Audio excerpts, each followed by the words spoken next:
Yep, it's going live. You can just confirm. Okay, brother.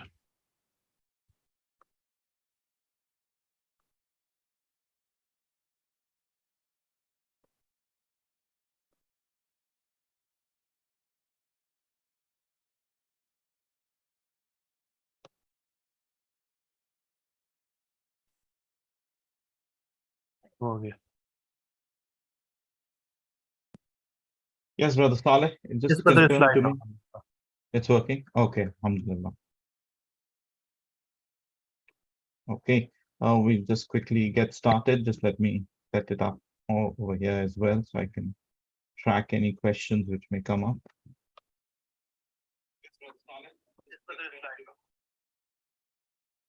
All right. Bismillah ar-Rahman ar-Rahim. Alhamdulillah. Wassalatu wassalam ala Rasulillah. We begin in the name of Allah subhanahu wa ta'ala. We praise Him and glorify Him as He ought to be praised and glorified. And we send peace and salutation upon our last and final messenger, Muhammadur Rasulullah sallallahu alayhi wa sallam.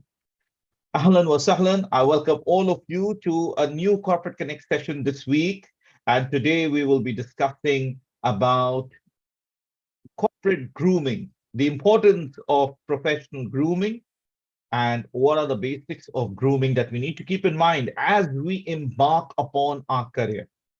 Now, before I get started, I would just request you to use the chat box and confirm to me if I'm audible to most of you, all right? So I need to know whether you are all here. Can you quickly confirm in the chat box if I'm clear? All right. Thank you for the response. Thank you so much. All right, so let's get the session started off. Firstly, my apologies for the slight delay in the start as we were trying to set up the live session link. Uh, Corporate grooming is the topic for this week. And why have we chosen this topic of corporate grooming? One of the things that we always hear is never judge a book by its cover. So all of you students who will be very soon sitting for interviews when you apply for jobs, when you will go and meet companies and HRs of those companies and senior management members of the company, when you sit for the HR, do this concept of never judge a book by its cover apply? Is my appearance extremely important for me to get a job?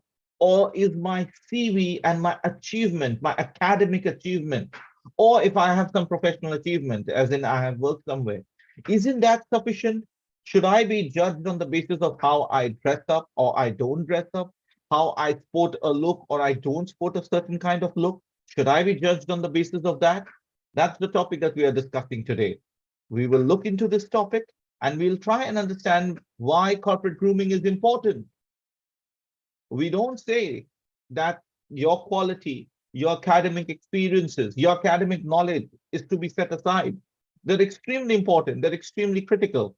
However, the appearance is important as well. And that's what we're going to discuss. Now, before I get the discussion started off and discuss with you some of the key points that we have lined up for today, you can all connect with me through my social media page. You can connect with me on Facebook, Twitter, Instagram, and LinkedIn. Now, for those of you who wish to move ahead in the professional world, and I think all of you students will be proceeding towards the professional world, looking for jobs and building your career, all of you should be on LinkedIn. LinkedIn is mandatory for people like you. You need to start networking and connecting with people, with employers, with HR. You need to use LinkedIn to engage in active discussion instead of using a Facebook or an Instagram to share random, details about what you're doing today and what's going on in FIFA Cup, etc. I mean, all of those set aside as much as those are things to keep you busy and entertained. LinkedIn is where lies your job, your career. People are going to judge you on the basis of how your appearance is on LinkedIn.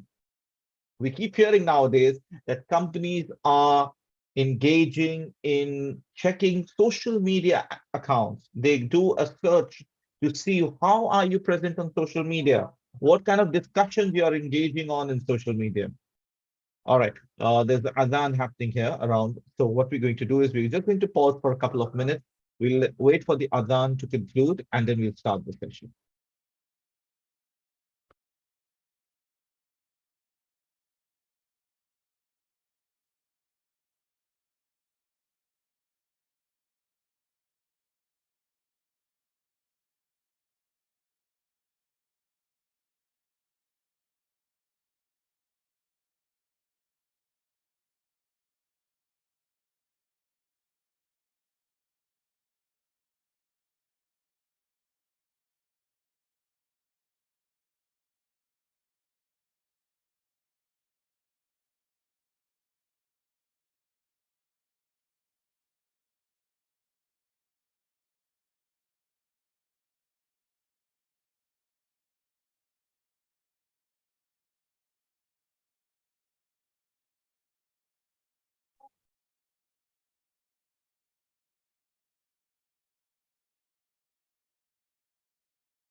Bismillah. Welcome back to the session, and we will just quickly pick up from where we left. So you can connect with me on the social media account, and we were talking about the importance of having your presence in LinkedIn, extremely critical for your career, but that's a different discussion. We'll have a separate session on that in the future, inshallah ta'ala. In today's session, let's quickly get back to what are our session objectives. So these are our session objectives for today. Let me just quickly minimize this. Yeah, you will understand why corporate image is extremely important and why is good corporate image extremely important for our professional success, for our career, for our goals. So we're going to be discussing about the importance of good corporate image. We're going to talk about what is the right kind of dressing that we're talking of, which will help build a strong corporate image. Because if I wish to work in the corporate life, if I wish to work in the professional world, and if we are saying that there is an importance of having the right corporate image, what exactly is the kind of dressing or appearance that one should have in order to have the right corporate image? We're also going to discuss about how the professional approach should be adopted while dealing with both internal and external customers. Now, if you are a business administration student, you would already by now know what is the difference between internal and external customers. Internal customers are your colleagues who you see every day, your fellow colleagues, your employees, your management, your senior management, people with whom you're working every day. They are your internal customers. External customers are those who are outside your organization, people who exist beyond the organization, like your customers, and so on and so forth. So your appearance, your corporate image is not merely restricted to the way you're going to dress, but rather it's going to include your professional approach that you adopt when you engage in discussion with them. Furthermore, communication is extremely critical. And I know I keep saying this time and again because it is extremely important.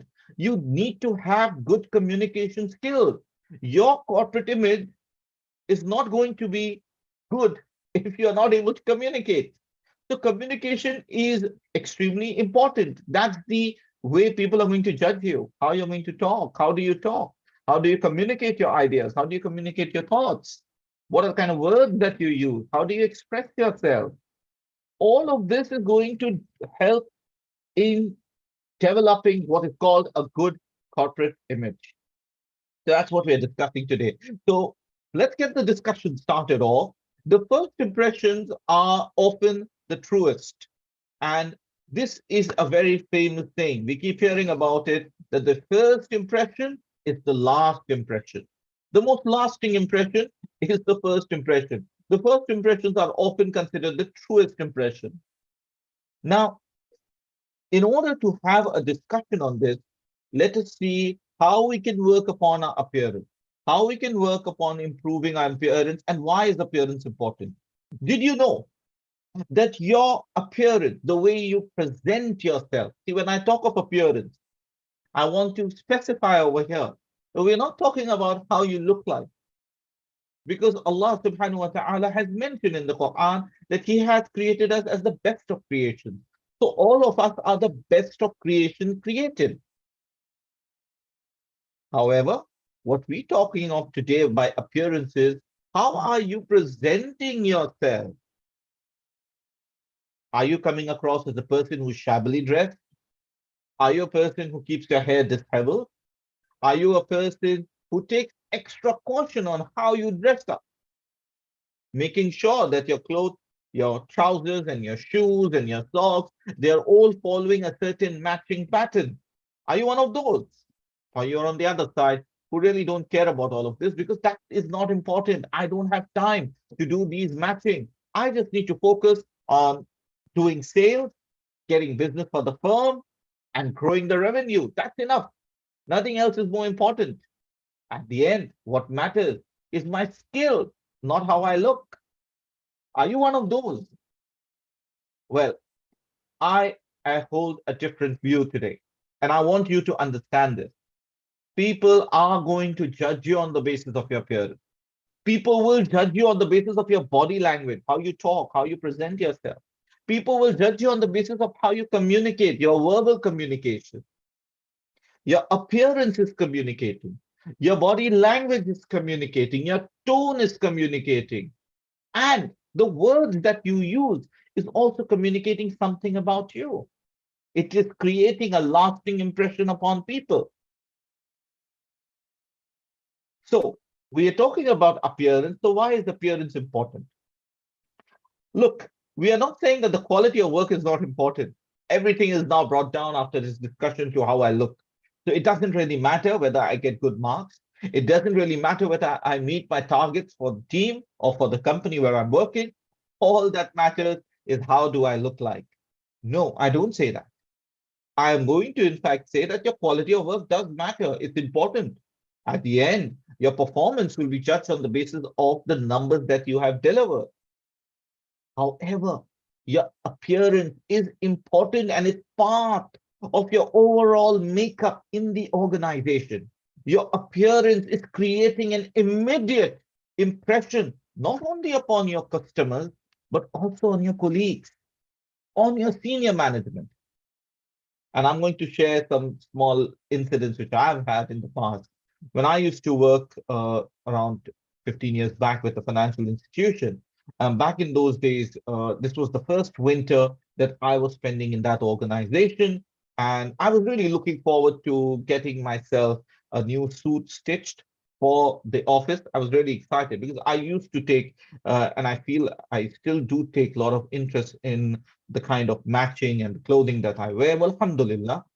So at that point of time as well, I remember going and buying this black suit and getting it stitched and wearing it to the office the first day. And the senior most manager over there, he saw me and he looked at my superior, my supervisor, and he told my supervisor that your team members are better dressed than you are. It wasn't it was a compliment for me, not for the boss, but it immediately showed to me that your senior management notices how you dress up. It's not about how expensive your clothes are. It's about how well and neatly and clean way image that you're presenting of yourself when you dress up. It also reflects your confidence that you have. People who are confident about themselves, they take extra care about how they present themselves. Again, I'm not talking about the looks. The looks is temporary. It's here today. It's slowly going to decay and go away. We never look the way we are right now when we were born. And by the time we reach 60 or 80, depending on how long we live, we wouldn't look the way we are right now today.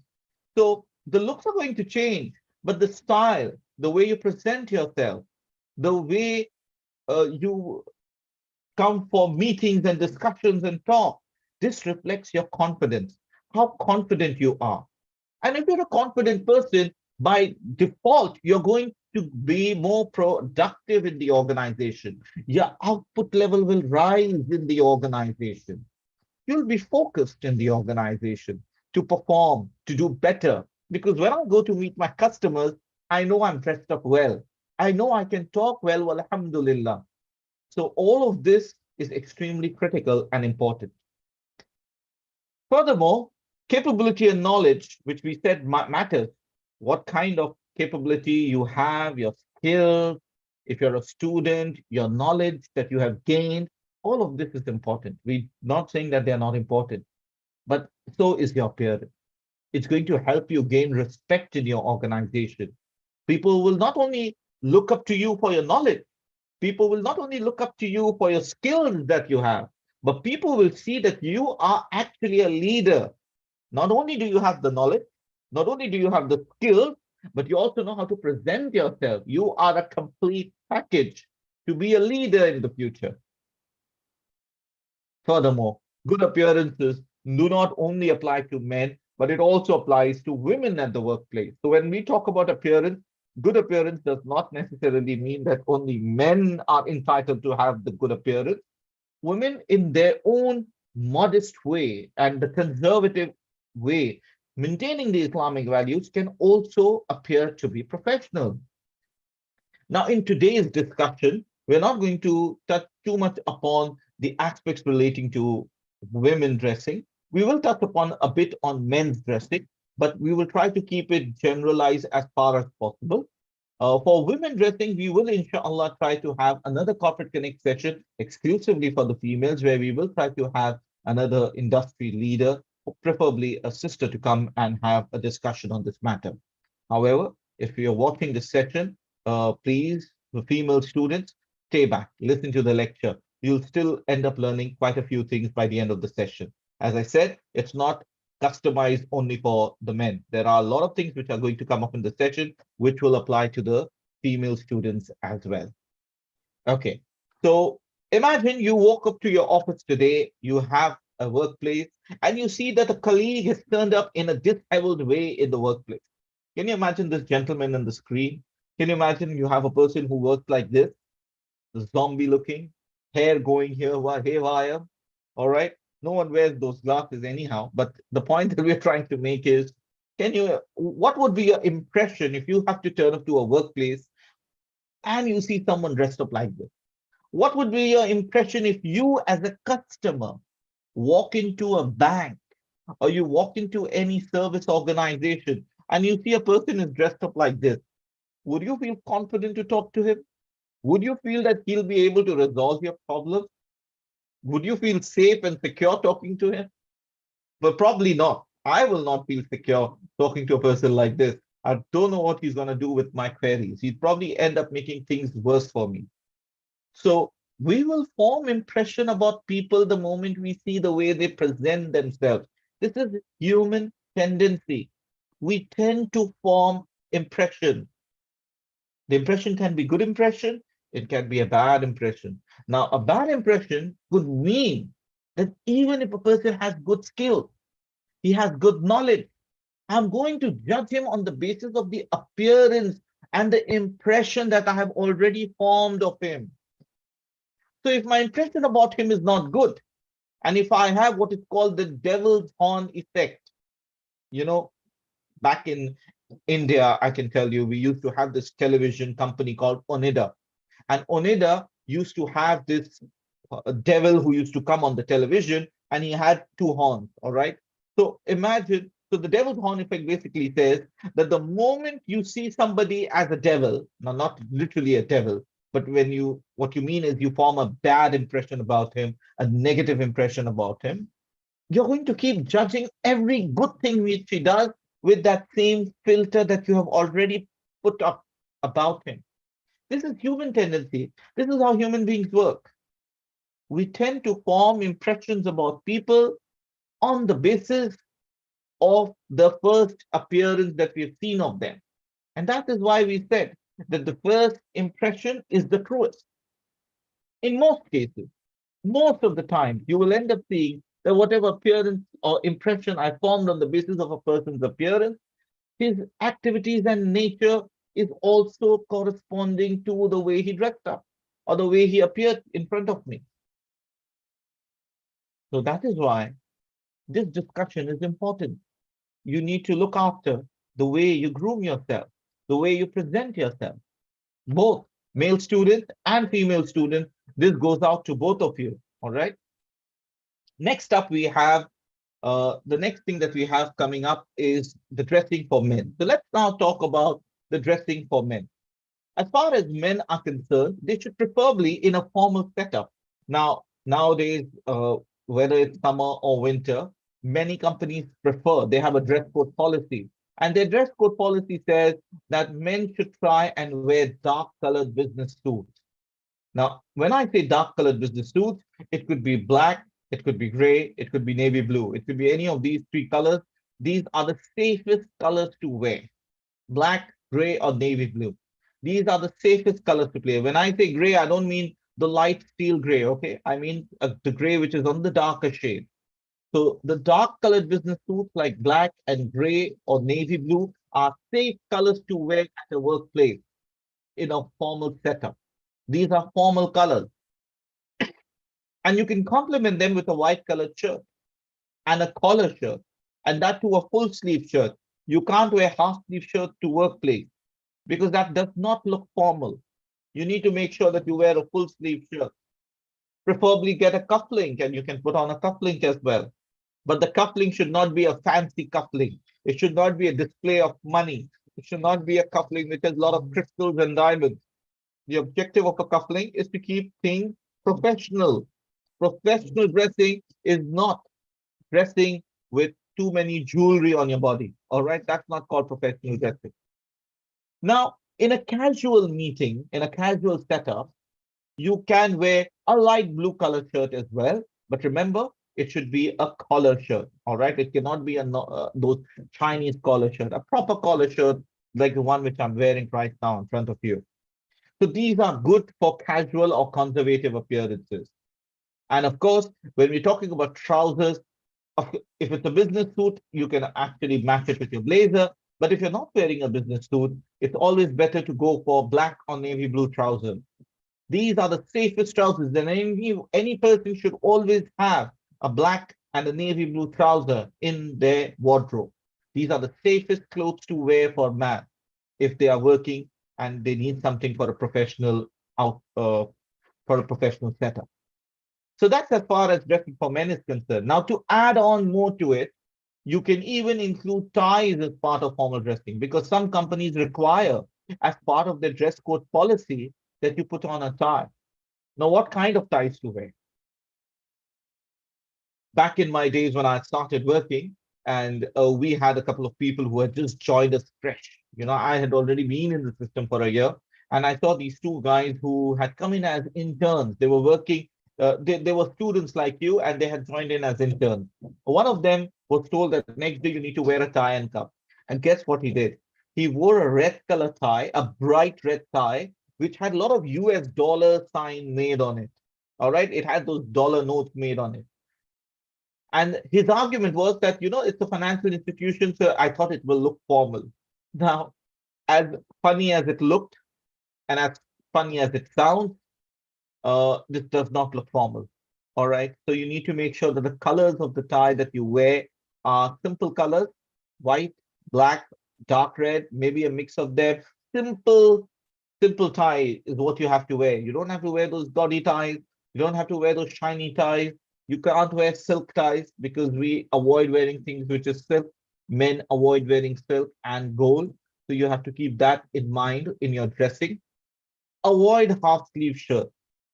Half sleeve shirts are never formal. They are not part of formal dressing. Avoid dark colored shirts. You can't wear to office a black color shirt or a navy blue shirt. Just a second, hold on, please.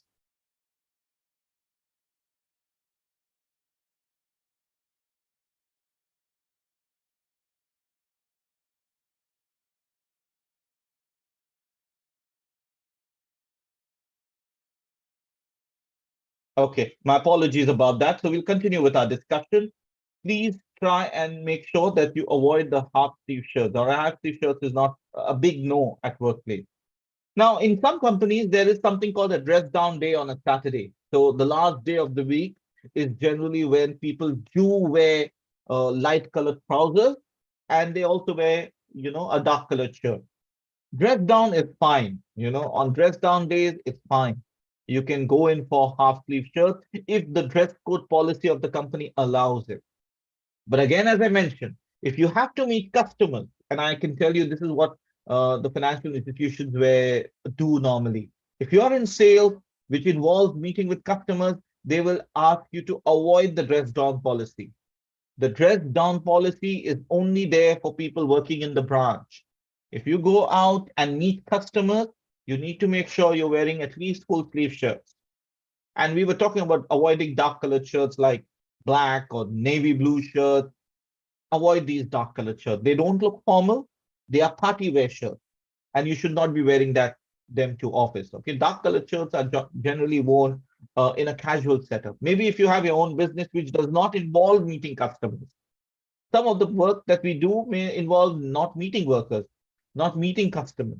In a situation like this, you can just about do with a half sleeve shirt. But when a setup is there where you have to meet people outside, you need to take into account these things which I've just mentioned.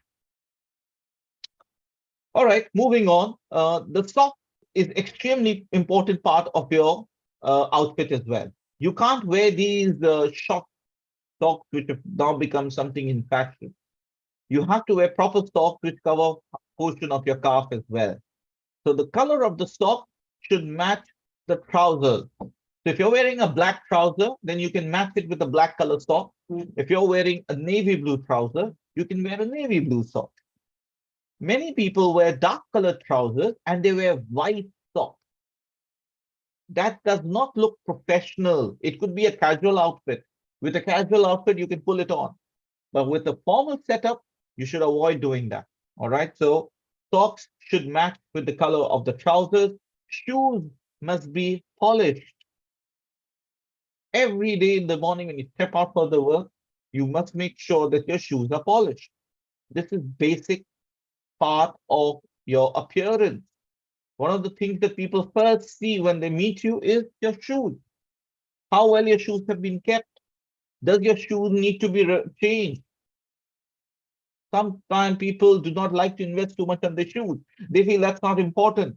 Does they keep dragging a particular shoe, keep repairing it every time now and then, just to save cost on the shoes. Shoes are important. People judge you on the basis of the shoes that you wear. So please make sure that you polish your shoes, you present yourself properly. Another thing which you have to make sure is that your trousers is not stuffed with too many things. You already have your wallet in the back of your trouser. Now, the last thing you want to do is you want to keep all your mobile phones, your house key, your car keys, your office keys, your drawer keys, and 100 other important things inside your pocket and your handkerchief in your pocket. There are so many things to keep. Many of us have more than one mobile phone. For example, I have more than one mobile phone. So imagine carrying all of them inside the pocket, stuffed up. And then to add to it, if you have some coins, loose coins, you don't put it in your wallet, you probably keep it just in your trouser. You're just stuffing too many things into your trouser and it does not look good because it spoils the crease of the trouser. The fall of the trouser is impacted. It doesn't look good. Your trouser looks a little pulled up. It's not a good appearance at all. So please avoid stuffing your trouser pocket. All right. Nowadays, you have these smart sling bags which are there. So if you can invest on a formal sling bag, you can keep some of your stuff on inside the sling bag. There are formal sling bags as well. There are casual ones and there are formal ones as well. So the formal ones in your formal workplace, you can have a sling bag where you can keep some of the additional stuff which you have and just keep the basic stuff in your pocket. Shirts, trousers, and blazers must all be neatly ironed. If you can't turn up without ironing your shirt. You just pull on whatever you have at home and then just put on a blazer on top. Anyways, most of the shirt is going to be covered. Only a bit of it will be shown in the front and I'll manage without it. Doesn't look good. And I'll tell you something, even if no one notices it, you will lack confidence the entire day. It will keep playing in the back of your mind that I'm not properly dressed up today. There's something missing in me today. But at least with me, I would feel like that. I don't know about you. So make sure that you take care of these. Why are we talking about all of this? Why is it so important to discuss this with students? Because when you're going to start applying for jobs and you'll be called for interview, you will be judged on the way you're presenting yourself. Your appearance will have an impact. You will be judged on the basis of your appearance. Your family will be judged on the basis of your appearance. Your institution, IOU, will be judged on the basis of your appearance. And we want our students to dress up formally, professionally when they go out for interviews. Let's talk about the dressing for women. All right. We don't have much to discuss on that, but we'll just quickly touch upon some key points here. Dressing conservatively following the Islamic values is a must for Muslim women. Now, I understand that not all the Muslim women are probably taking hijab, but we need to remind ourselves that this is the basic requirement. Allah subhanahu wa ta'ala has instructed us in the Quran that the women have to wear a headscarf or a hijab and a loose clothing, which is part of her Islamic values and religious teachings. It is also her way of dressing modestly and in a dignified manner. That modest dressing is a dignified way of a woman to present herself as a Muslim professional. Now, for a detailed discussion on the dressing for women, We will have an exclusive corporate connect session for the female students.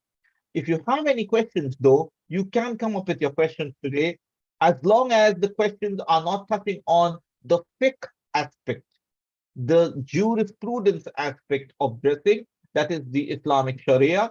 We will touch upon them. But if it touches on things where you need an Islamic scholar to guide you, then we will have to leave the matter over there. All right, we will quickly touch upon some do's and don'ts for dressing. And we are running now out of our slides now. So we just have a few more slides and then we will take questions. Some do's and don'ts that you have to keep in mind. Do polish your shoes. We mentioned that. Wear dark leather shoes. You can't wear light leather shoes in a professional setup. Dark leather shoes, black shoes with black trousers looks good. Black shoes will go with navy blue trousers as well. Some brown, dark brown leather shoes can also go well with light navy blue trousers. Okay, light navy blue, when I say, I don't mean very light navy blue, something which is not very deep navy blue, but you can pull on a good, nice brown leather shoe as well. But as I said, dark colored leather shoes should go with your professional grooming, your professional appearance.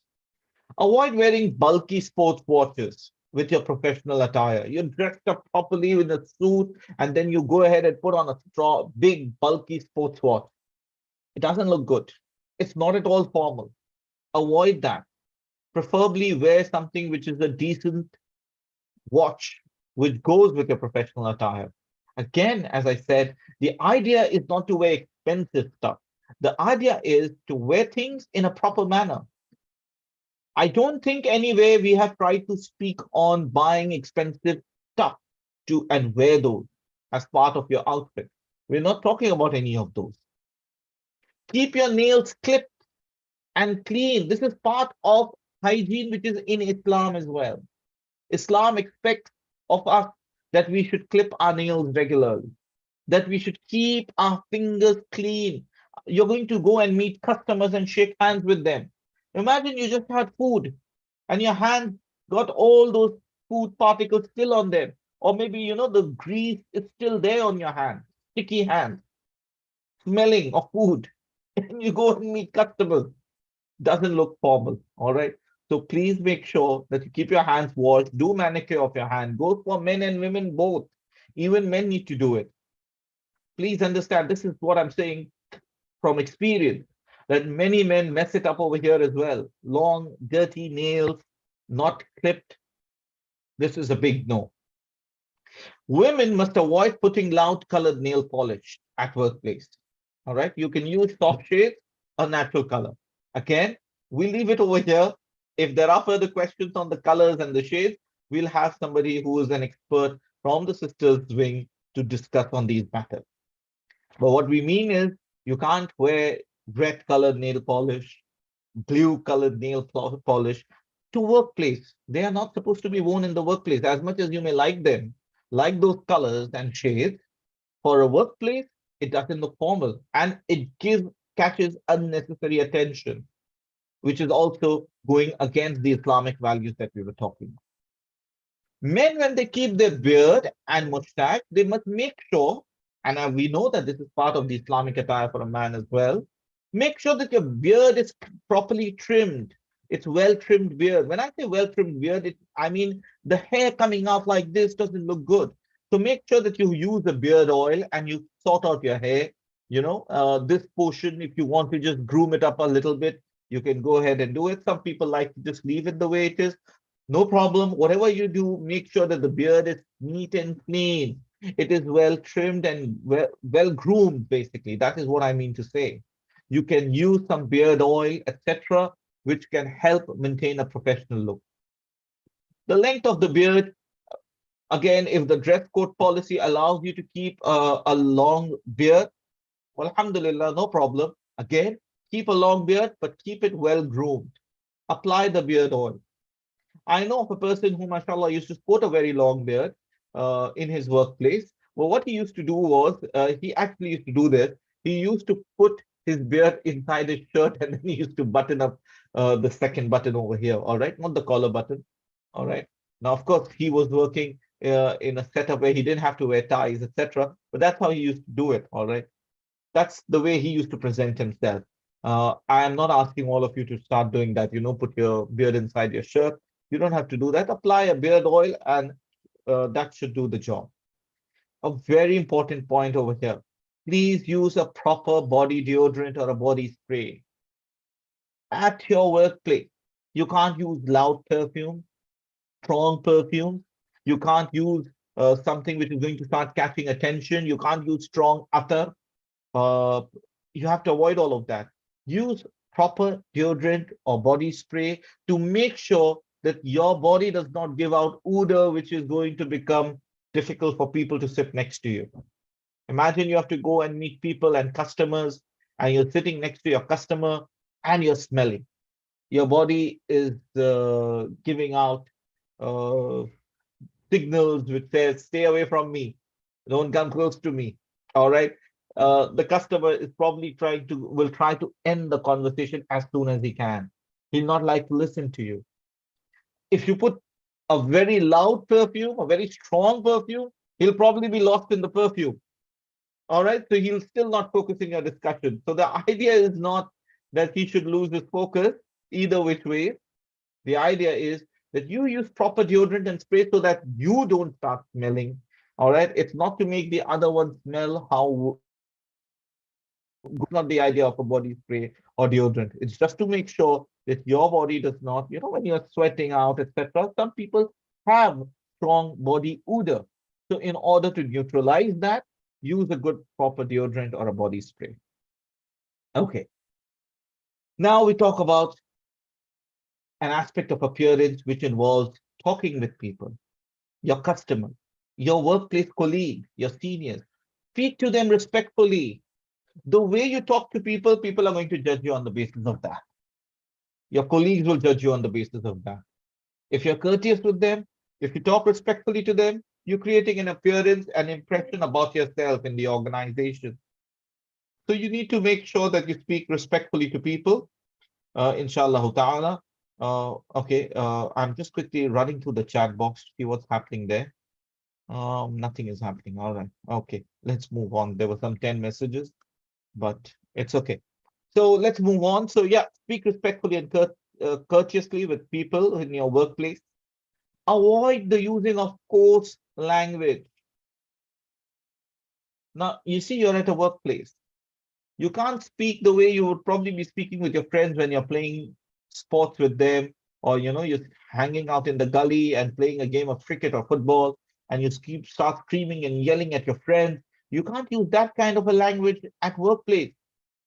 The moment you're professionally attired and you have your company tag, which the identity card around your neck, you should act responsibly. People are going to judge you and your company on the basis of that.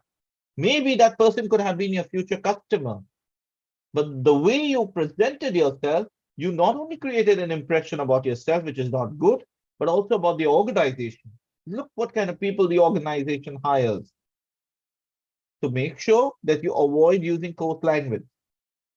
Even when you're with your friend, if if you're dressed up in a professional manner, etc., you've got your company's identity card around your neck, you need to act in a responsible manner. Eliminate the use of profanity in your language. Unfortunately, some people find it very difficult to give up profanity in their language, and they keep using it as every other word in their discussion. This is not safe, because if you're used to using profane language, it may slip out in front of customers as well. So you would want to avoid all of that. Punctuality is something which is extremely important. And you're going to, again, be judged on the basis of whether you keep to your time or not. In some country, it's become a norm for things to be delayed. In fact, if things happen on time, it is considered to be an exception. You need to make sure that you stick to your time that you have given. You would not want people to give you time and keep you waiting. So you need to make sure that when you have an appointment with a customer, if you've given him a time that you're going to turn up, make sure you turn up on time. Why only customers? Even at your workplace, if you have called for a meeting within your team, Make sure that you are there on time. And if you know that you're going to be late, make sure that you inform them in advance that you're going to be late by another 30 minutes so that it allows your other colleagues who are waiting for you to complete their job or some more of their work and come back after 30 minutes. So please make sure that you turn up for meetings on time. If you do need to reschedule a meeting, let your clients, let your colleagues know in advance so that they can make arrangements as well. Maintain the appointment schedule which is there. Use positive emphasis statements in your communication.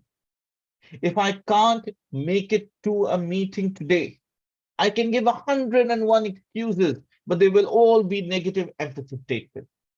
Excuses are not considered positive. But if I can come up quickly with a solution that, well, I missed the meeting today, I am going to give you a time tomorrow. I'll be there sharp at 8:30 in the morning. Now, what I've done is I've used a positive emphasis statement. I'm working towards a solution. The problem has already been created. Okay. So this is something that needs to be taken into account as well.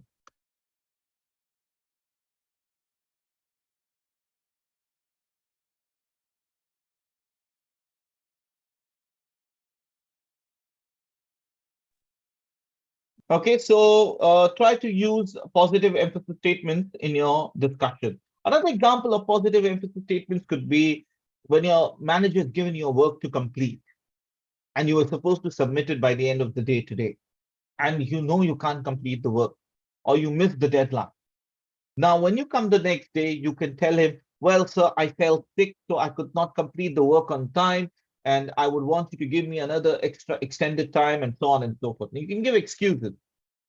Or you can use the positive emphasis statement where you can tell him, I would like to extend my apologies for missing the deadline. If you permit me another half an hour or 45 minutes of time, I'm going to wrap up this work and quickly send you the files of the report. All right. So now what you're done, you've moved through from a problem to a solution. You're solution driven.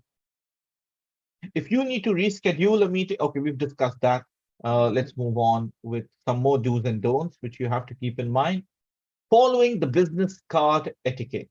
What is the etiquette for giving out business card? Many a time people just pull out the business card and they just give it with one hand, take out the business card, give it like this, or just pull out a business card and just give it out in some kind of a style. That's not the right approach to give a business card. The best approach to give a business card is when you pull out your business card, use both your hands. Use both your hands and forward your business card. It's like extending your hands. You're forwarding your business card. So you see what I'm doing? I'm pulling out my business card. I'm using both my hands to forward it and forward it with a smile on your face. This is you introducing yourself, talking about yourself. Have a smile on your face. Okay. So your impression that you're creating about your business card and the way you're presenting it and with a smile on your face, the smiling disposition, they're all creating a positive image about you. Second thing, never take the initiative to give your business card. In fact, the first step should be to ask them for their business card. That's the more right approach. We all like to give out our business cards. I've got business card. I want to show you that I have a business card and I'm a fulan in a certain company.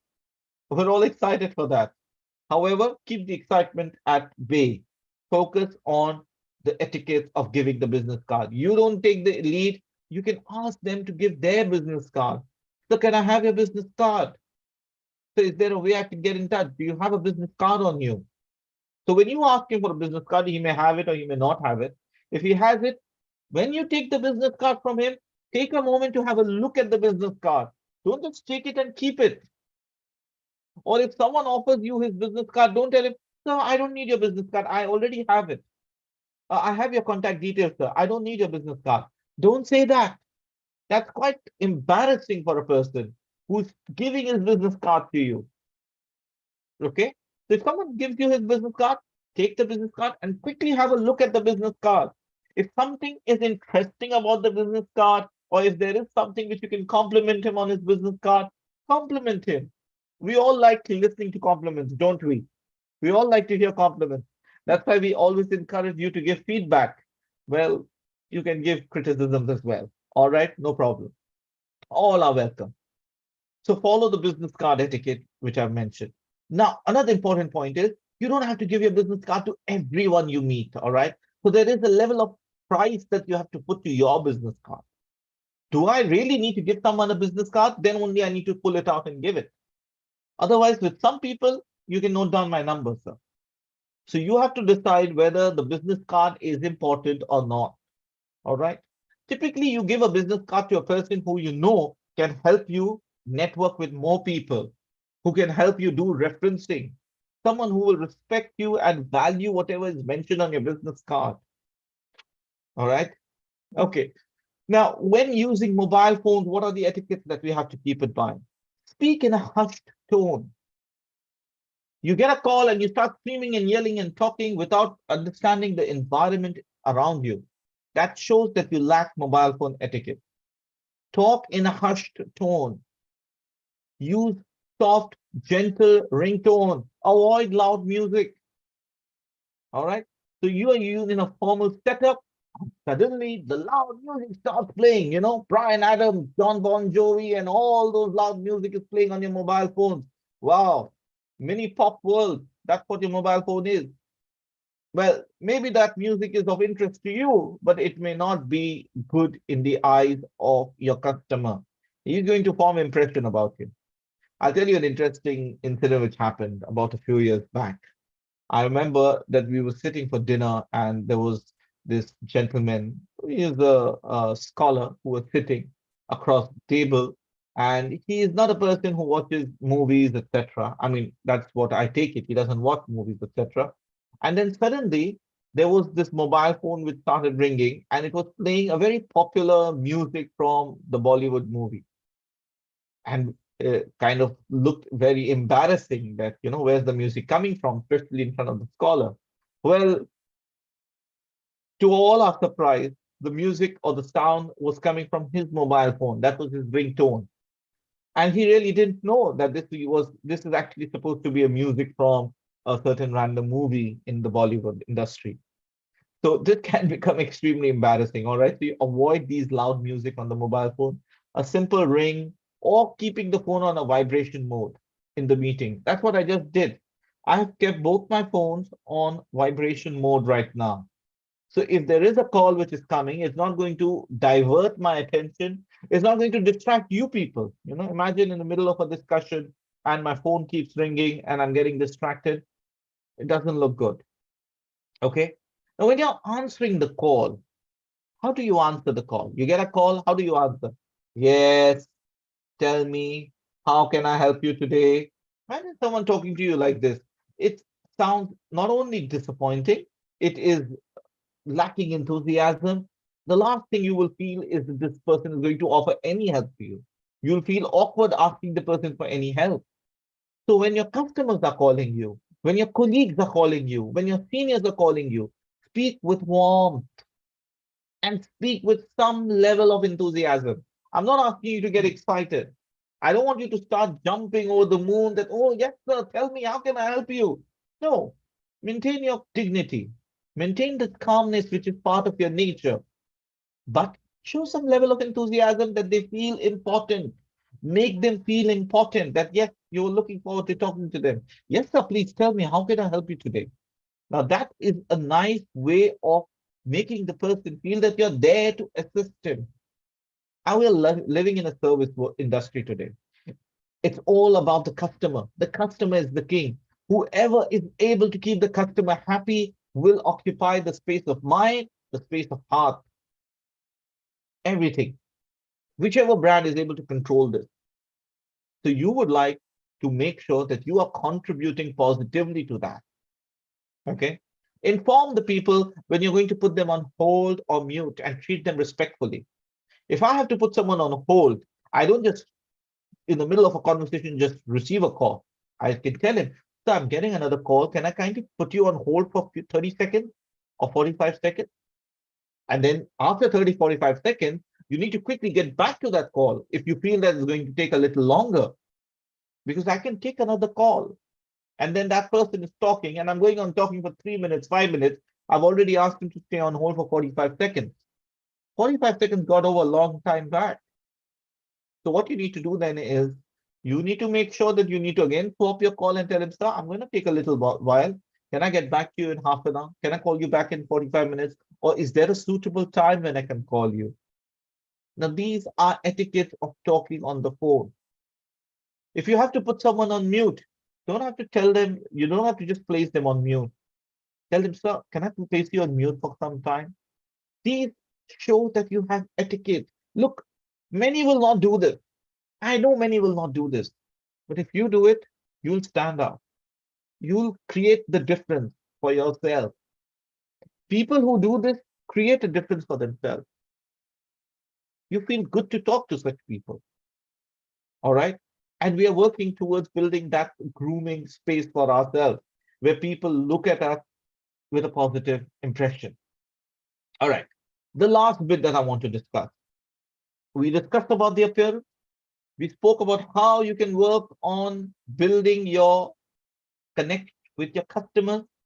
The last bit that we have on this is communication skills. The Albert Mehrabian model, which I've always stressed on in all my communication classes. Body language, tone, and content.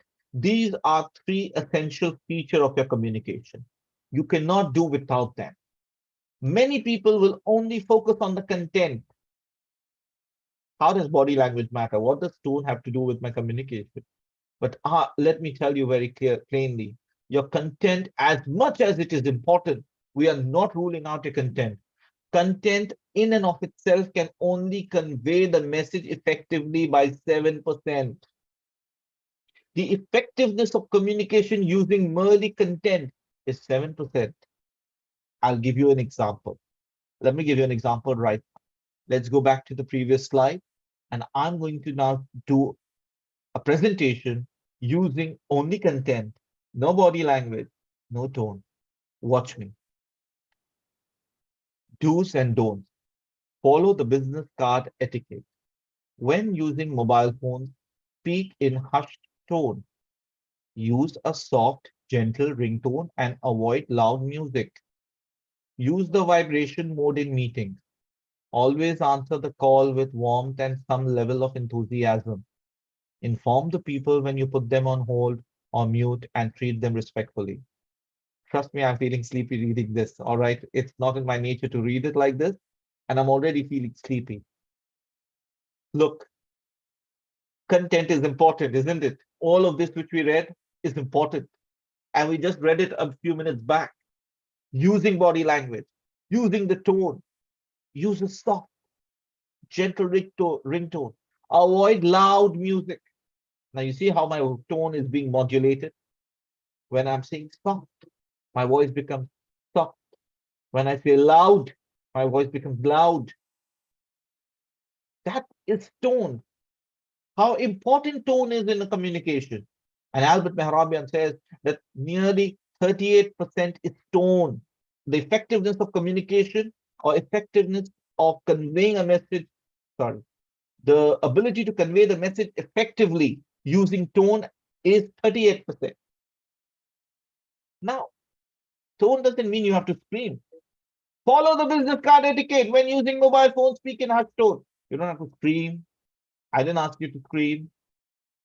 Follow the business card etiquette when using mobile phone. No, I didn't ask you to speak in a hushed tone either. I said that you need to modulate your voice. You need to use a tone which, when needed, you can drop the tone of the voice to show something is important. Or you can raise the pitch of your voice depending upon where you're stressing importance. That's called modulation. That's the tone that we're talking of. Well, that's a separate topic altogether, communication and public speaking. By the way, any one of you who is interested to take up my public speaking classes, you're free to get in touch with me. I conduct personally public speaking classes on a one-on-one basis. And these are a session which run for 5 weeks, 10 sessions. So if any one of you is interested, you can always get in touch with me. I've already shared my contact details with you, where we teach you on public speaking skills and communication skills. This, of course, is apart from whatever we are already doing as part of the CRP initiative at the IOU. All right, this is something which I do at my personal level. Any of you are interested can get in touch with me. Let's get back to our discussion. So we spoke of content as 7% and tone as 38. Naturally, body language is the only thing which is left, and it carries 55% weightage. 55%. Collectively, your 100% is made up of body language 55, tone 38, and content merely 7%. Content is important. Without content, what tone, what body language? So content is important. Now, some may argue that this is just a research, but I can tell you as a public speaker, a trained public speaker, I know because I've trained people in public speaking, tone and body language has changed the way people communicate.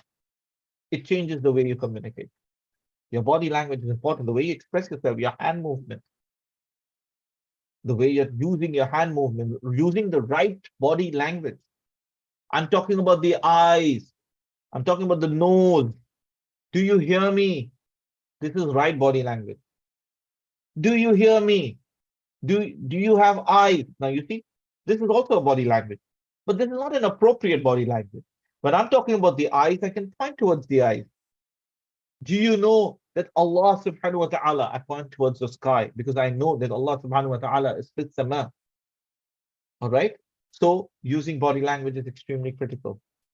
In your presentations and conversations with customer, use your body language.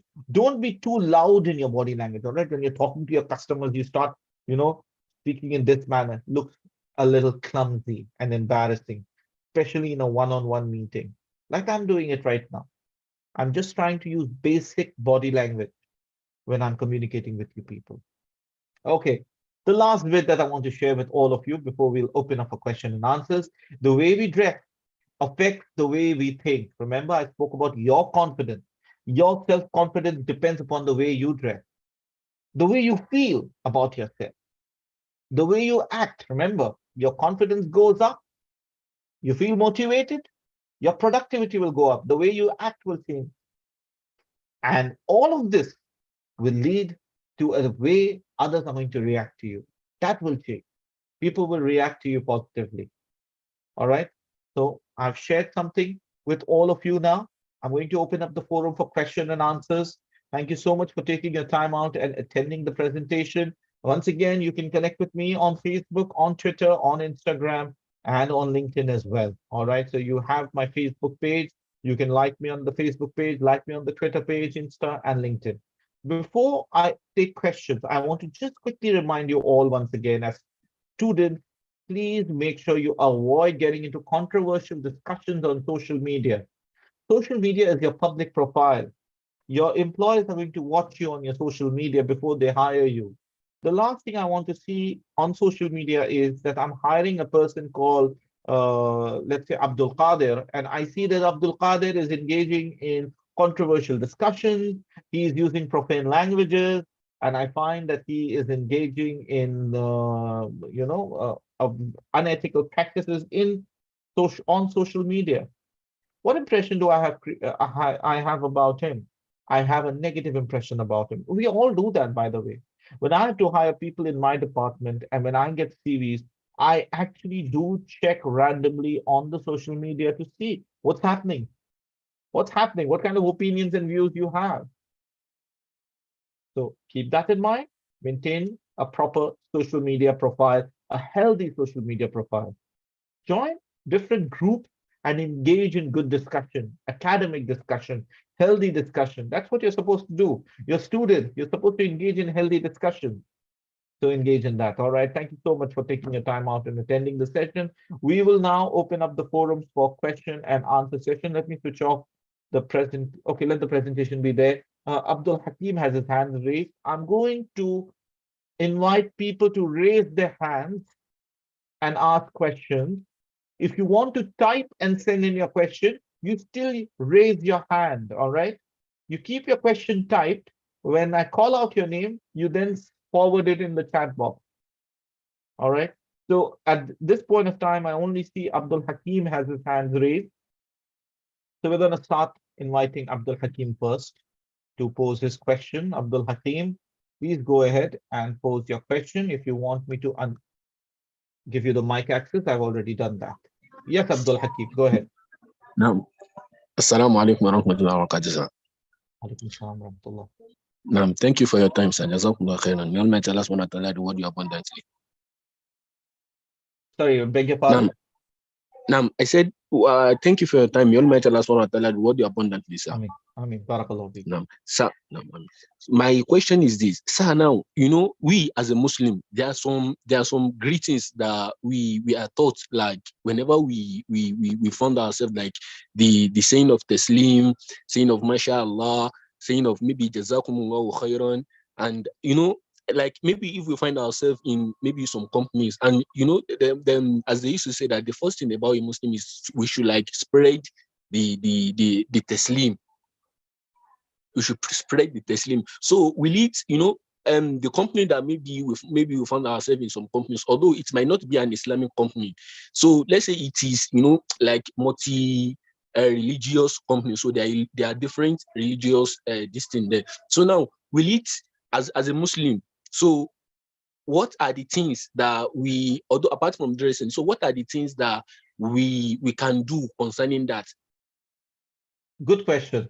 Very good question, Abdul Hakim. Abdul Hakim has asked a very relevant question that now you're working in an organization, and we know that Taslim, spreading salam and greetings, is a good thing because salam means spreading peace, and Islam encourages us to spread the salam, the greetings of peace. So how are we going to handle ourselves in a situation where we need to, work in a company and an organization, which is, by the way, not a religious organization, it's a very secular organization. So how are we going to handle ourselves over there? All right. Now, first and foremost, I want to make it clear at this point of time that our objective of going and working is, number one, to earn what is called halal risk. That's our first requirement, right? We're all working towards engaging in halal risk. So while we're engaging in halal risk, we need to seek the pleasure of Almighty God, Allah subhanahu wa ta'ala. That's the first thing which we need to be very clear on.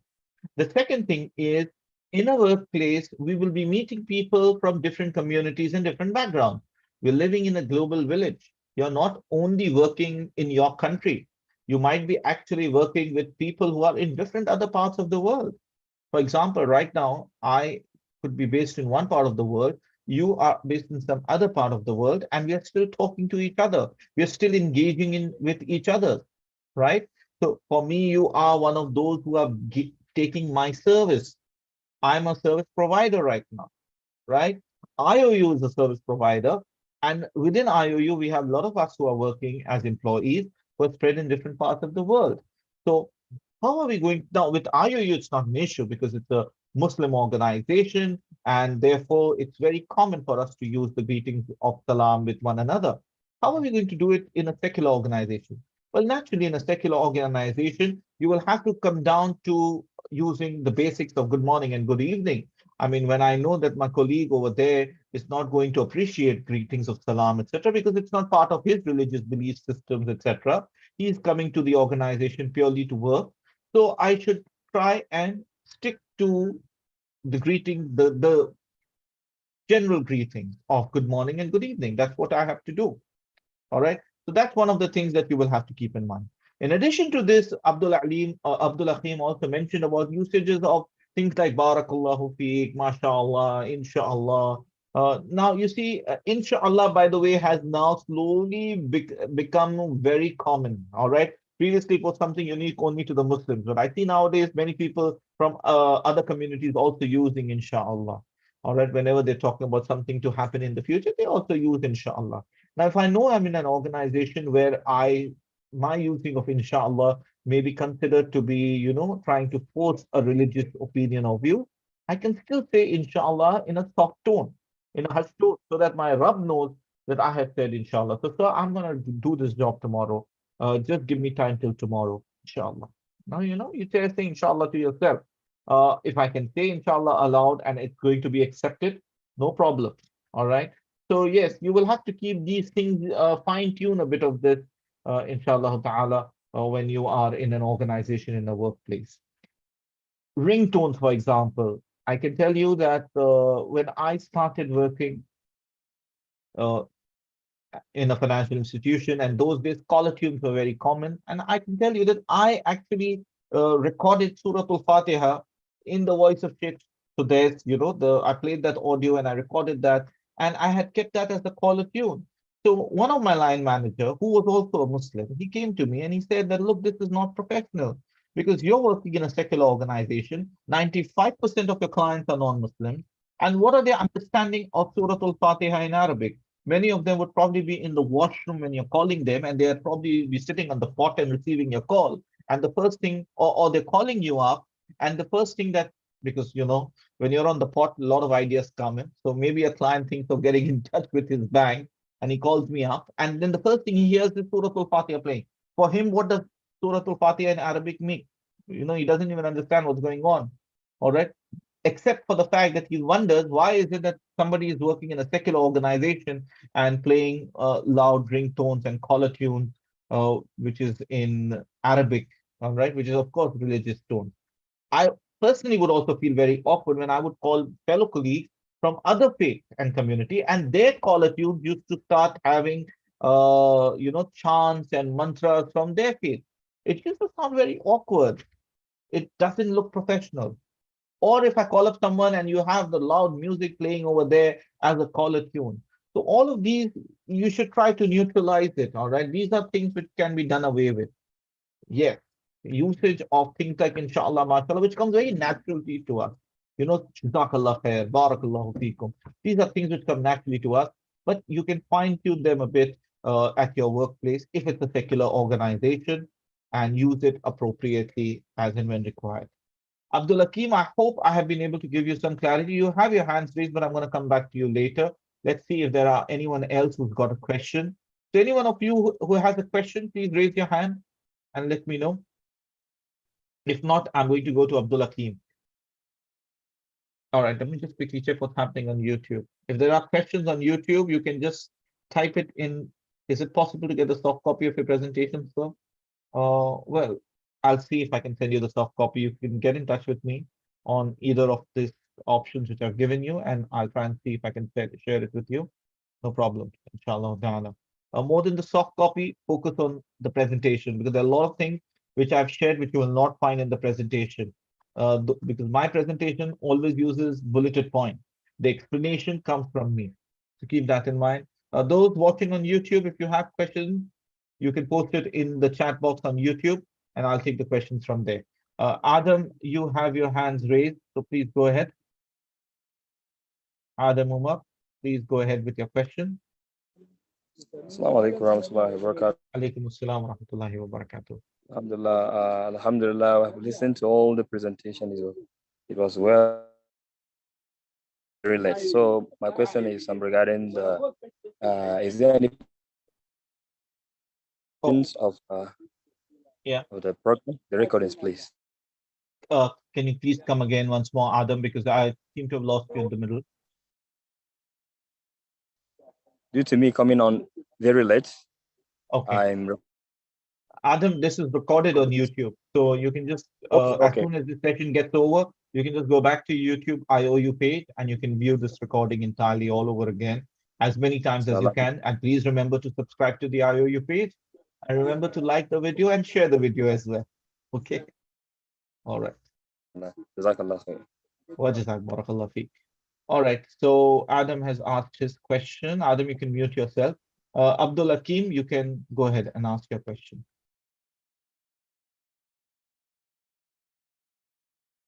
Abdul Hakim.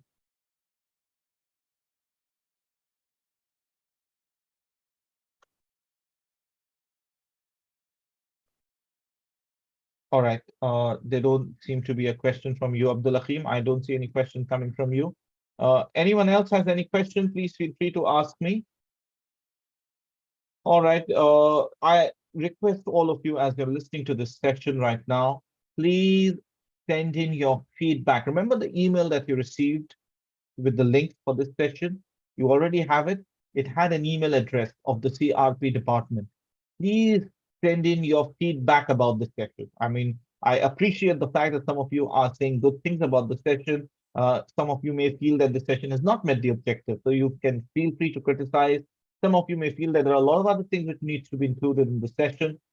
Please share your feedback, inshallah. The idea of the Corporate Connect session is we want to make it a little less formal, all right? So these sessions are supposed to be a little less formal. You are our students at the International Open University. So we want this kind of a connect to happen on a regular, ongoing basis. We do these short sessions which can help you uh, introduce some new skills in your life, some new practices in your life, which can actually make you a better professional in the future, inshallah ta'ala. So whatever feedback you have, as much as I appreciate the good words that you're sharing in the chat box and so on and so forth, it would be nice if you can drop me an email today itself. It would take just 5 minutes of your time, but please share your feedback. That is going to help us come up with better sessions in the future, inshallah. Now, I don't see any other hands raised. I don't see any other questions being asked anywhere else. So I take it that there are no further questions. So I think all of you are very good with your grooming, mashallah. No one's got any question. Everyone is convinced with the presentation. That probably has to be one of the best presentation I've ever made with no question. Just one person asking questions. Mashallah. All right. Okay, no questions. So Abdul Hakim, you're unmuted now. Do you have any questions? Yes, sir. What I want to ask is concerning with what you said just now that we can be doing it. But now presently now in our country now, so there are some, although we have some Muslims that are in the high power, but most of the people in this high power, especially in our places of work, so most of them are Christians. So, but there are some times that these companies, they expect, for example, now places I'm working, so some of them does not allow like going out to observe your solar at the specific time.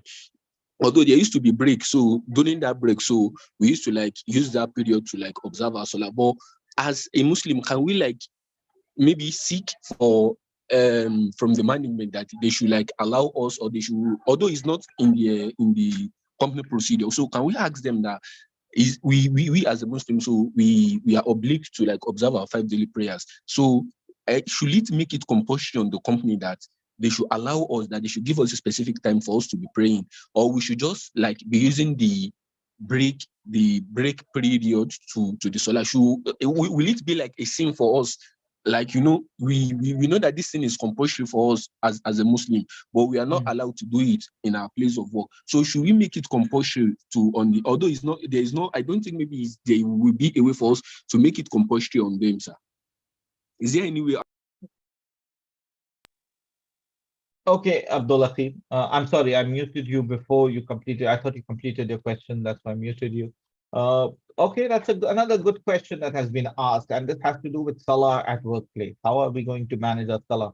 Now, first and foremost, let's understand how many Salah generally happens during your workplace timing. So the first Salah that happens during your workplace time, just a second, hold on.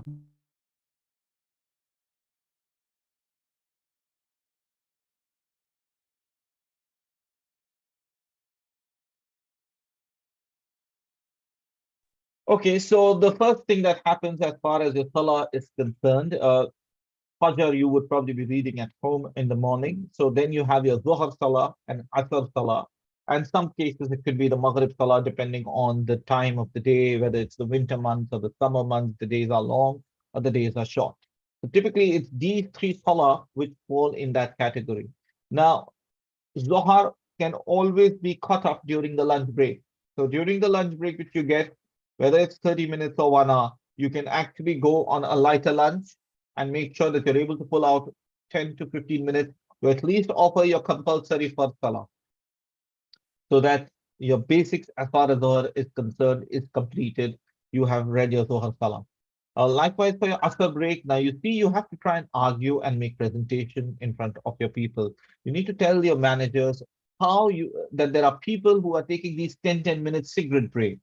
You know, after lunch, they will come, they will sit for some time, and then after another 1 hour, they'll go down and take a 5 minute cigarette break. Again, after another 1 hour, they'll go and have another cigarette. Again, they'll take another 5 minute break. There are people who take these regular breaks after every 5 minutes. We don't want to take any cigarette breaks because we don't smoke. So we don't want to take any cigarette break. All we're asking you, sir, is to give us another 5 minutes so that we're able to read our Asr prayers and another 5 minutes to read our Maghrib prayer. That's it. We're not asking for more than 5 to 7 minutes. Because that's all the time that it will take to read your Asr and Maghrib. If you read shorter surahs, because you're at a workplace and you need to get back to the working workstation, etc. So that is something that you need to now present in a good manner. You know, the Quran teaches you that you use بربك ادعو إلى ربي ادعو إلى سبيل ربك بالحكمة, that you invite people to the way of Islam and its teaching using hikmah, wisdom, and beautiful preaching. And you reason with people. You have to reason with them using good arguments, beautiful arguments, without losing your cool. It may not be one sitting. It may require multiple sittings, but you need to keep making a presentation, keep making an argument in front of them in a good manner. All right. And that will, inshallah, open up ways for you. So you need to be, clear on this fact that you have to read your salah. Salah cannot be delayed. So the time for salah happens, you have to read your salah. There is absolutely no excuse for a believer for that. Absolutely no excuse. Wherever you are working, whichever place you are in, if it is salah time, everything else takes the back seat. Hayya ala salah, hayya ala salah. That's it. We come to salah, we come towards success. It's a call, it's a reminder. Everything has to take a back seat. Because when Allahu Akbar, do you really believe Allah is Akbar? Because if you really believe Allah is Akbar, then you follow the commands which come after that. Hayya ala salah, hayya ala salah. That you come towards salah, you come towards success. Make a presentation, present to them, and things will become clearer, inshallah. Sometimes you're into sales, you really don't have to go around telling people. You can just carry a prayer mat wherever you find a space. You can just take a small space, read your salah, salah, it's done. You don't have to go around announcing them to them, etc. Because there are people who take cigarette breaks and they don't announce about cigarette breaks. It's a given that there are people who smoke and they will take the smoking break. Some people smoke a lot, so they take a lot of smoking breaks. So keep all of this in mind, inshallah ta'ala, when you're making the presentation. One last point I want to make over here. From my personal experience, I can tell you that there was a time at my workplace, Jummah Salah, we was becoming difficult. All right. So there were a lot of people who went up and we made a presentation. And to our surprise, our managers were not allowing us to take a Jummah break. But when the company came to know about it, and this is a company which has got presence across the globe, the company's policy managers told us that when a Muslim has to pray his Friday prayers, he has to compulsorily be allowed to go for his Friday prayers. He cannot be stopped. So policies of companies are one thing, but people who are working, many of them are not even aware of these basic policies. So all you have to do is you need to speak to the HR, you need to see where you can take up these matters. And if you're a good performer, if you're doing very well in the organization, if you are a productive person, you're adding productivity in the workplace, no one is going to raise their hand on you or raise a finger on you because they know you're a performer. They don't want to disturb you. They'll allow you to do what you want to do because you're giving them business. All right. So be a performer. All right. Not only appearance, as I said, appearance is the first part, but you are complete only when you are delivering the numbers as well. All right. So yeah, that's as far as the query on Salah is concerned, Abdul Hakim. And if still things don't work out, change the job. All right. The job has to be changed. As simple as that. And Allah will put barakah in whichever job will come after that, inshallah ta'ala. Okay, any further questions? Please let me know, inshallah.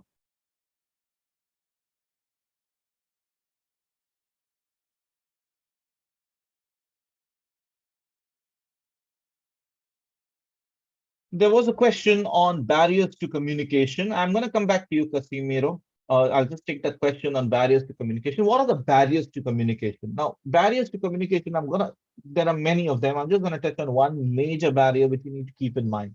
We're living in a global village today. Well, what do you mean by global village? By global village, I mean we are all connected to each other, right? There's somebody who's sitting right now in US who's attending this session. There's somebody who's sitting in Europe and is attending the session. There's somebody who's in Africa, or somebody in the Middle East, somebody in India, Pakistan, or somebody who's in Australia, New Zealand. Could be any part of the world. You're listening to this session right now. Global village. We're all in a global village. Something unique about our global village, which Allah mentioned in Surah Al-Hujarat as well, that He has created us and divided us into tribes and nations, not that we look down upon each other, but rather we recognize that we are different. Yes, Allah has created us differently. We have diverse cultures. Yes, Allah has created us with different cultures, different practices, different customs, different traditions. But of course, what unites us is our worship to our one God, Allah subhanahu wa ta'ala. That is the uniting factor. So let's come back to the global village argument. The global village argument says that we're in a global village. So the biggest barrier to communication is that different people have different modes of communication, different styles of communication. In some countries, using of body language can be considered a positive sign, while in some other countries, it may sound to be appear to be rude. Why do you have to move your hand when you're communicating? Okay. So now you need to be very careful about this factor as well. That when you're communicating with people, which region are they from? Which part of the world they are from?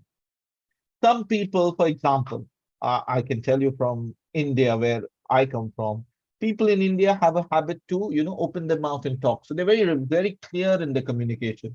That's my personal opinion. If you've had a bad experience with an Indian, uh, you can share that with me. But generally, Indians are known to be good communicators. That's because we open our mouth and talk. We're very clear in our communication, most of us. People from certain part of the world, and I don't wish to name anyone to create any kind of generalization, but in some part of the world we find people do not open their mouth and talk. Generally, they just talk to themselves. So that clarity is not there for people who are not used to listening to that kind of communication. So what happens in such cases?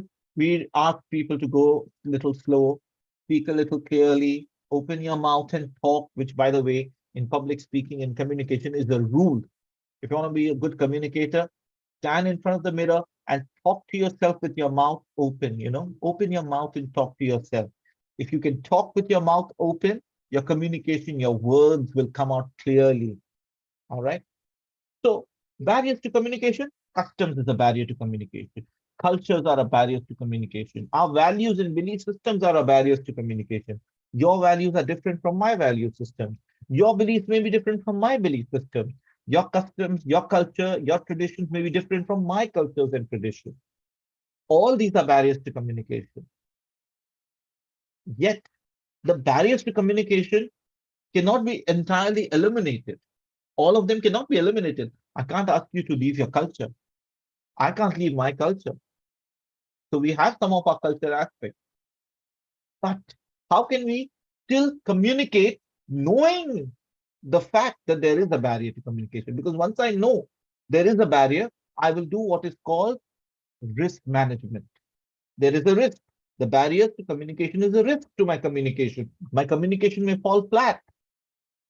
So what I do risk management. I understand what could be a barrier. For example, if I see Fazmina is here, so if Fazmina, let's say, is from the Middle East and she's an Arab.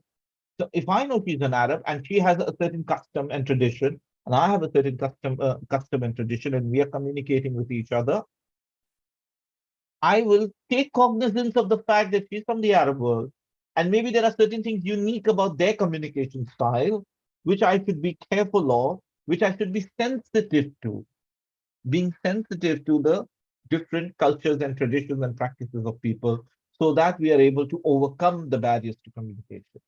All right. So there are many of those barriers. We've just touched upon a few of them. I hope that answers your question. All right. There was another question which was asked. I didn't see the question being asked. Casimiro, if I have got your name correctly, you can ask your question, please. Go ahead. Casimiro, I've asked you to unmute yourself so you can go ahead and ask your question.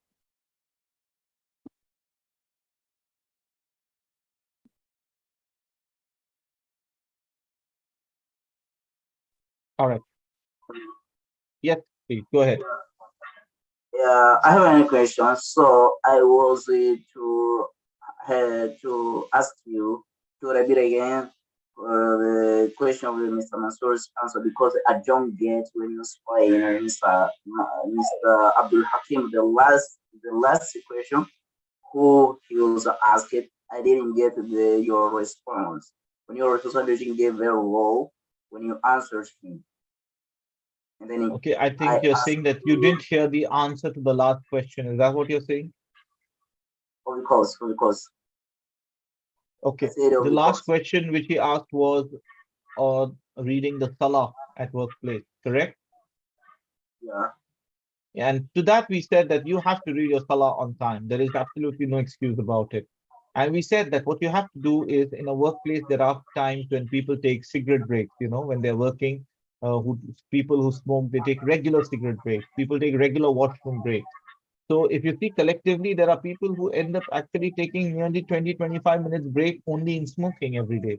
5 to 6 cigarettes during the working hours is very common for somebody who is a regular smoker.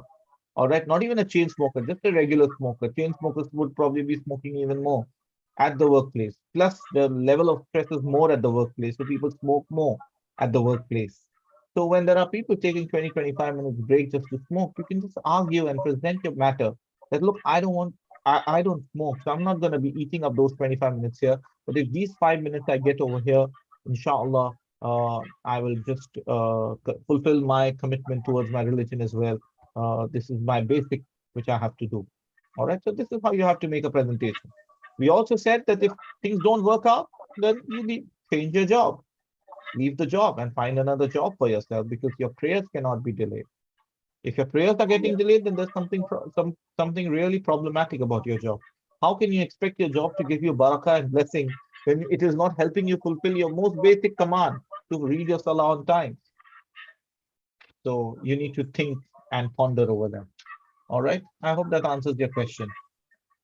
It's okay. All right. There's a question in the on the YouTube chat. What would specifically be the number of hours of days to be spent on performing dunya as earners? I take it that you want to know how many hours of work we should put in every day relating to this dunya so that we can also focus on our next life, right? So you need to keep acquiring knowledge and doing charitable work and so on and so forth. Well, look, uh, when we talk about working in this dunya, the likes of Abdul Rahman ibn Auf, may Allah be pleased with him, and Uthman ibn Affan, may Allah be pleased with him, they're great companions of the Prophet, peace be upon him. And they were successful venturers, they were successful entrepreneurs, successful businessmen. They had huge businesses. Their businesses were really large and big businesses that they were conducting in the time. So they were really putting a lot of time and effort into their business. Of course, the barakah was there, Allah was putting in barakah, but the time and effort was there as well. Allah, again, we have another incident where we know that the man is just praying and he's not going and working. So the Prophet ﷺ inquires about his family, and the Prophet ﷺ is told that his brother works and supports the family while he is spending more time in ibadah and worship. So the Prophet ﷺ admonishes the person and says, your approach is not correct. Your brother is right. He prays and he works and he looks after the family as well. So you have a commitment towards working and meeting your family requirements as well. So when you are working and looking after your family, your work is becoming an ibadah as well. When you are at the workplace and you're not lying and cheating and fulfilling an Islamic tenet that you are truthful and honest, it's an act of ibadah as well. At your workplace, when you are presenting yourself in a positive way as a good Muslim, that's an act of dawah as well. And that's also an act of ibadah as well. So don't consider that the job that you're doing, the workplace that you're working, is merely for dunya. That workplace can be seen positively in both the lives, that it is helping you earn money for you to survive in this world and benefit from the riches of this world. At the same time, the way you conduct yourself in that workplace can actually help you in your next life, your akhirah. So your workplace is also becoming a stepping stone for you towards your akhirah. And Allah subhanahu wa ta'ala knows best. I hope that answers your question to the one who had asked in the YouTube. All right. I think we've been here for the last hour and a half, and we don't see any further hands raised. So thank you so much for your time out and attending the session. Once again, 2 reminders. Please send in your feedback. I haven't shared any feedback form, so you can just simply write in, email your feedback. The email address has already been shared with you. The links were shared to you on an email. The email addresses are there. Please share your feedback about the session. How was the session? Do you think the session was beneficial? And I want the female students also to participate and share their feedback as well. I know that this was a lot of things on female dressing at the workplace is critical, but we will inshallah have a session on that very soon. We're working on it. Very soon we'll have a session on that as well. But share your feedback on how the session was. Connect with me. Stay in touch. Barakallahu feekum. سبحانك اللهم وبحمدك أشهد أن لا إله إلا أنت أستغفرك وأتوب إليك والسلام عليكم ورحمة الله وبركاته